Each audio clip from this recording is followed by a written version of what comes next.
समाज की विडंबनाओं पर आधारित ये कहानी हमें सोचने पर मजबूर करती है। रूपा की आजी केवल एक पात्र नहीं। ये देखना सच में बहुत दिलचस्प है कि कैसे हमारा समाज अक्सर उन चीजों को या उन इंसानों तक को एक डरावना नाम दे देता है जिन्हें वो समझ नहीं पाता। बिल्कुल। और जब किसी घटना के पीछे का तर्क खत्म हो जाता है तो वहां डर अपनी जगह बना लेता है। सही कहा। और उस डर को छुपाने के लिए ही शायद इंसानी फितरत राक्षस या चुड़ैल गढ़ने लगती है। आज की इस विस्तृत चर्चा में हम कुछ ऐसे ही स्रोतों के पन्नों को पलट रहे हैं जो समाज की इस खौफनाक मानसिकता को बहुत गहराई से उजागर करते हैं। जी, आज का हमारा ये विश्लेषण आधारित है हिंदी साहित्य के दिग्गज राम वृक्ष बेनीपुरी जी की मशहूर रचना माटी की मूर्तें के एक बेहद मार्मिक अंश पर, जिसका नाम है रूपा की आजी। बिल्कुल। और इस चर्चा का मुख्य उद्देश्य यह गहराई से समझना है कि कैसे महज कुछ इत्तेफाक, एक माँ का अथाह दुख और समाज का अंधविश्वास मिलकर एक बेसहारा औरत को एक खौफनाक डायन में तब्दील कर देते हैं।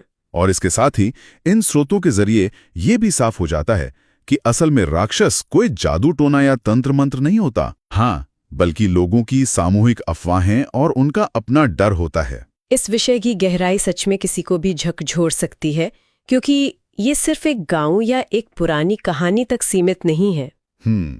मेरा भी यही मानना है।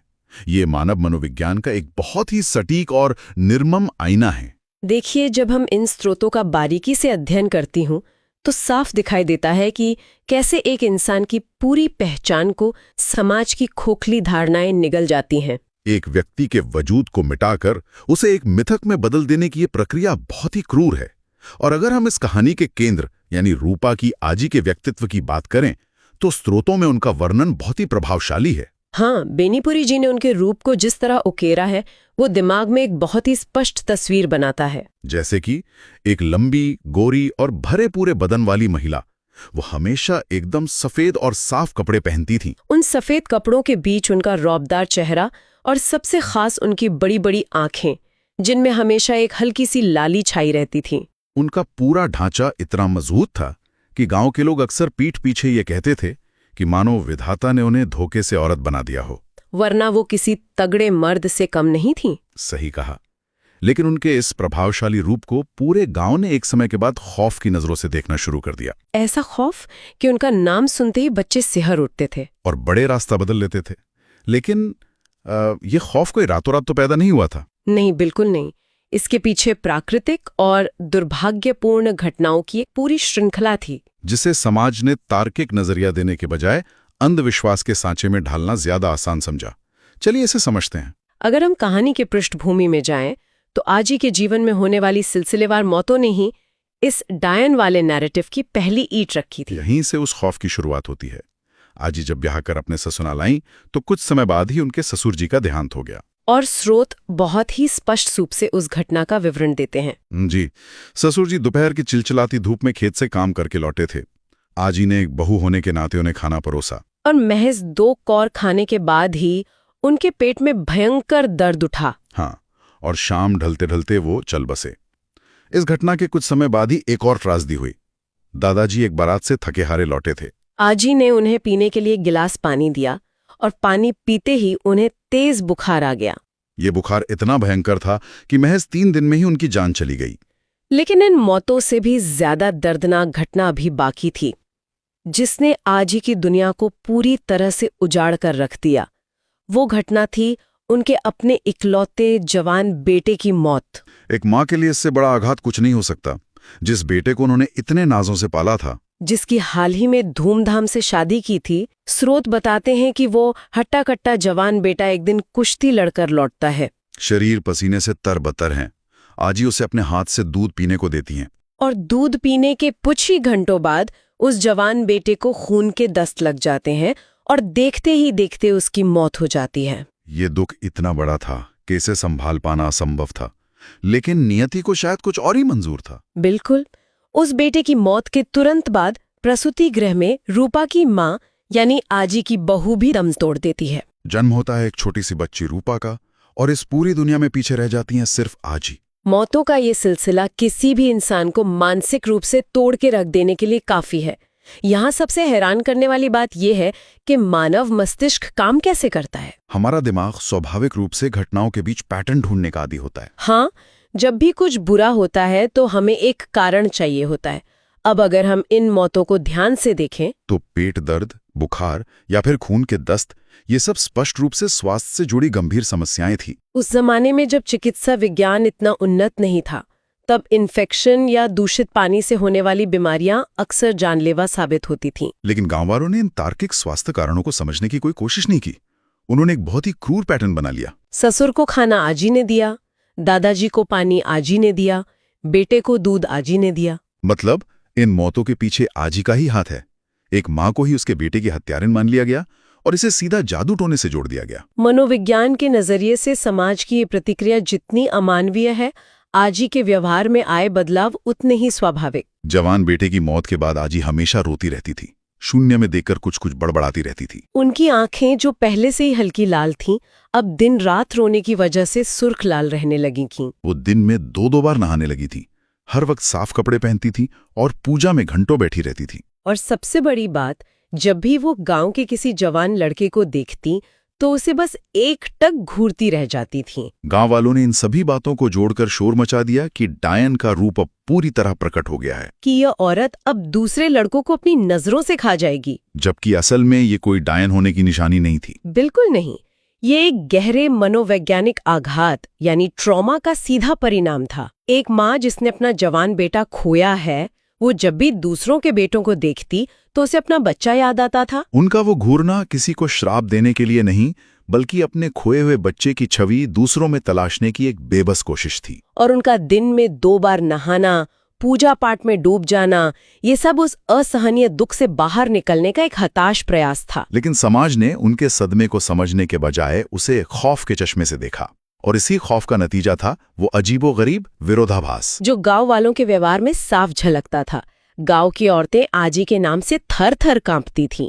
मन ही मन मनाती थीं कि ये डायन जल्दी मरे, लेकिन जब वही आजी सामने आती तो उनका लहजा बदल जाता।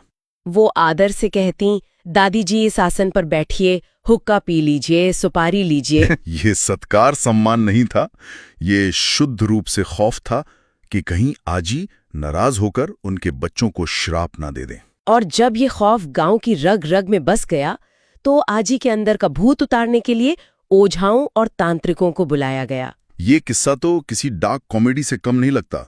ओझाओं ने दावा किया कि जब वो मंत्र पढ़ेंगे तो डायन नंगी होकर नाचेगी, आग की लपटें निकलेंगी, खून उगलेगी।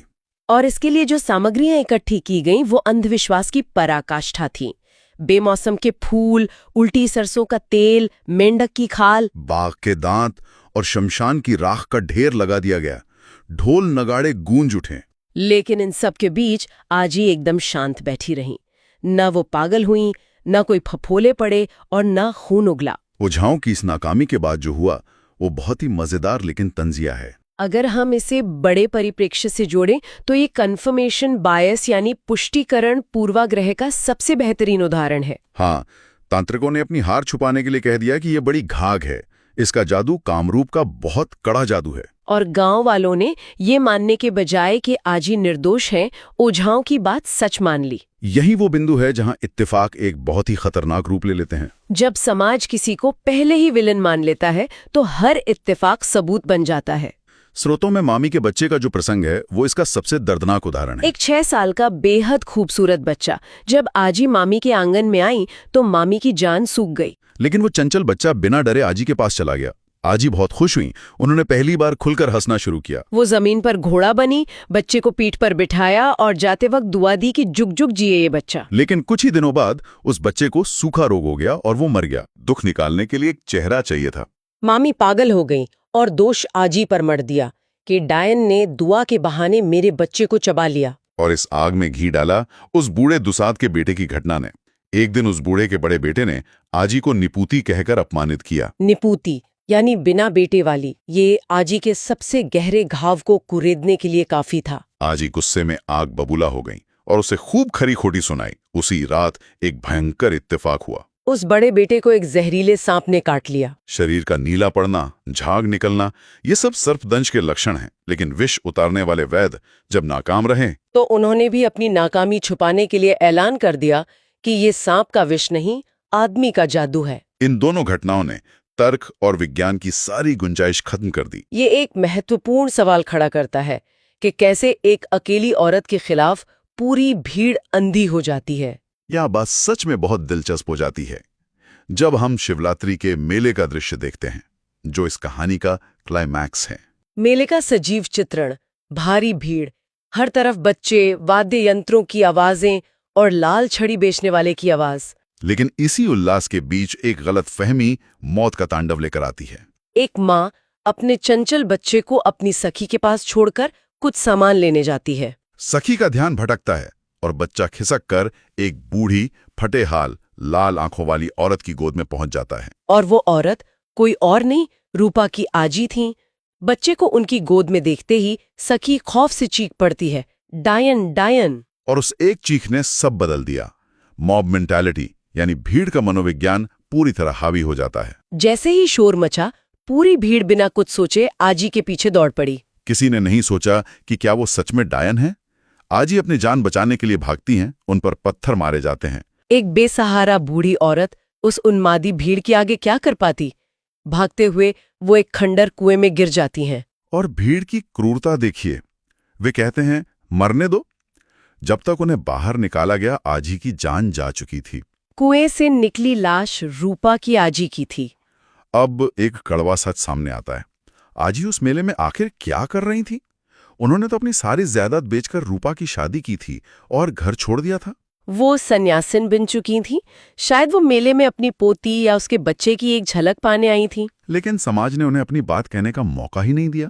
इस पूरी घटना का सार बेनीपुरी जी ने रवि बाबू यानी रविंद्रनाथ टैगोर जी की एक कहानी से जोड़ा है। हाँ, जहां एक महिला हैजे से मरने के बाद चिता पर जिंदा हो जाती है। असल में वो मरी नहीं थी, सिर्फ गहरे कोमा में थी। लेकिन जब वो घर लौटती है तो परिवार उसे भूत समझकर भगा देता है और अंततः वो गंगा में डूबकर जान दे देती है। आजी और उस महिला की कहानी में डरा देने वाली समानता है। दोनों ही अफवाहों का शिकार हुई। शारीरिक मौत से पहले ही समाज ने उनकी सामाजिक मौत तय कर दी थी। तो इस सब का मतलब क्या है? आज हम भले ही जादू टोने पर यकीन न करें और उनकी क्रूरता पर हैरान होते हैं, लेकिन क्या हम कभी ये सोचते हैं कि भविष्य में, मान लीजिए आज से 100 साल बाद, हमारी आज की पीढ़ी की किन मान्यताओं को इसी तरह अमानवीय क्रूरता कहकर पढ़ा जाएगा? हमारी आज की ऐसी कौन सी सच्चाई है जो आने वाले कल का सबसे खौफनाक अंधविश्वास बन जाएगी? आज के इस विस्तृत विश्लेषण में हमारे साथ जुड़ने के लिए बहुत बहुत धन्यवाद।